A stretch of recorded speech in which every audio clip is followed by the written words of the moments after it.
First question है कि cement के निर्माण में प्रयुक्त सबसे महत्वपूर्ण कच्चे माल कौन से हैं। तो सीमेंट के निर्माण में बेटा चूना पत्थर का यूज होता है, मृत्तिका का यूज होता है, साथ में जिप्सम का यूज होता है। तो ऑप्शन नंबर बी सही है। कह रहा है पृथ्वी पर पलायन वेग कितना होता है।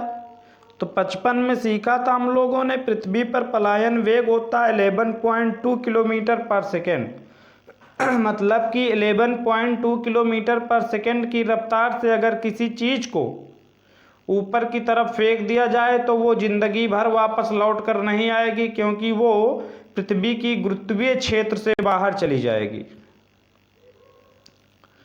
एफिफाटस बहुत अधिक विकसित होते ऐसे पौधे होते हैं जो अन्य पौधों पर निर्भर करते हैं, भोजन हेतु, यांत्रिक मदद हेतु, छाया हेतु या फिर जल हेतु।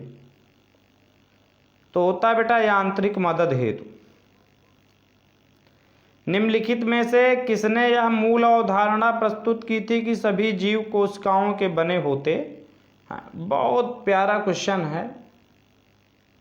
तो टी स्वान ने प्रस्तुत किया था दादा। टीनिया पेडिस नामक कवक के उत्पन्न होने वाली बीमारी है।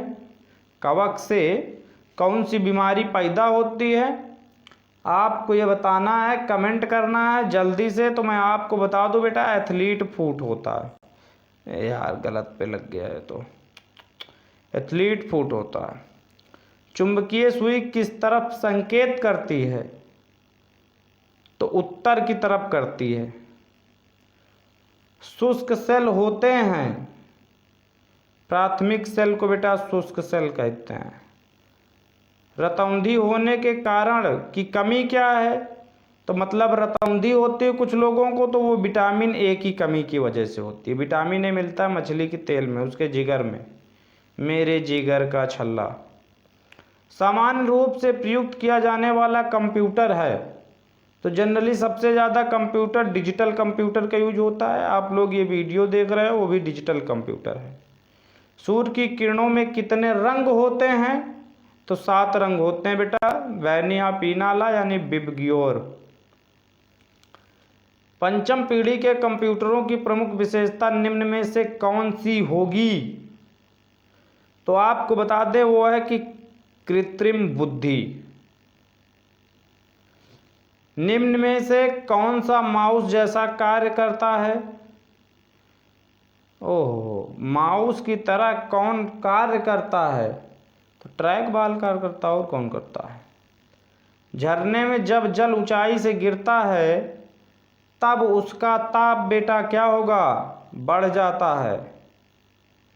जब ऊंचाई से गिरेगा तो हवा से रगड़ेगा, जब भी कोई चीज रगड़ी जाती है तो उसका ताप बढ़ जाता है।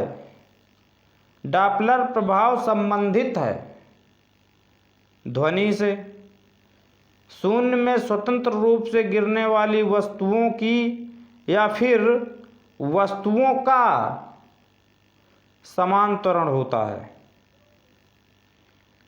निम्न में से कौन सा कंप्यूटर आंकड़ों की त्रुटियां प्रदर्शित करता है। तो वो है आपका बेटा बग। न्यूनतम संभव ताप है। तो न्यूनतम संभव ताप है -273 डिग्री सेल्सियस। द्रव में वाष्प में पदार्थ के अवस्था परिवर्तन को कहते हैं। तो वाष्पन कहते हैं। द्रव से अगर वाष्प में बदल जाएगा पदार्थ तो उस अवस्था परिवर्तन को वाष्पन कहेंगे। पिघलेगा तो फिर गलन कहेंगे। चलिए, साबुन के पतले बुलबुले का रंग का कारण क्या है। साबुन के जो पतले बुलबुले होते हैं और रंगीन दिखाई पड़ते हैं, उसकी वजह क्या है। तो व्यतिकरण। प्लास्टर ऑफ पेरिस का रासायनिक सूत्र क्या है। तो CaSO4। देखो प्लास्टर ऑफ पेरिस की बात कर रहा है तो CaSO4 MgO sorry 2 CaSO4 H2O होता है। ये रॉन्ग हो गया बेटा। क्या होता है 2 CaSO4 H2O। ये प्लास्टर ऑफ पेरिस का रासायनिक सूत्र होता है। अब ये सारे के सारे प्रश्न बेटा आपको लर्न होने चाहिए। मिलते हैं नेक्स्ट क्लास में, तब तक के लिए जय हिंद।